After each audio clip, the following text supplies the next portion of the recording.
people might be at Real Financial, people might be in other organizations, people might be just trying to make it and figure out and change, the trajectory of their life. And one theme that I'll always come back to is like small changes can change your life. Like small things. Like you don't have to make a giant shift in your journey to change everything. Like I was already working hard at things before I got started at Real Financial. I was just working hard at things that weren't really rewarding. Mm-hmm. I was working hard at college, and that got me a 3.8 GPA, and that was going to get me a $42,000 a year job. Mm-hmm. Start working hard as an entrepreneur with the right teaching and the right mentorship. And the right vehicle. And my income skyrockets past $42,000, and I'm making great money.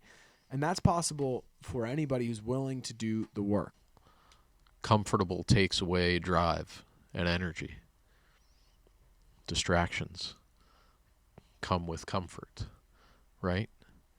I think orientation comes when we have a clear goal on where we want to go.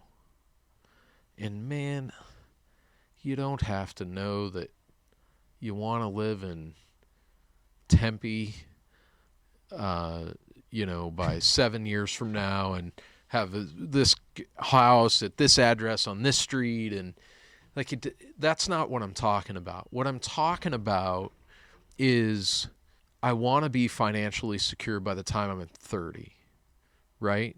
I want to be in a position that I'm financially independent by the time I'm 35. You have to set clearly defined goals and put yourself in a position where you know what that pathway is. And you can't get to the top if you keep climbing the first rung or two on every ladder that's propped around the building or every path that goes up the mountain.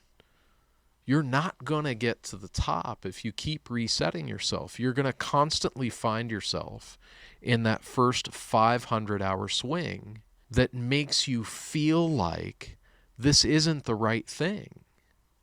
You've got to push through those first 2,000 hours. You've got to push through those first 4,000 hours.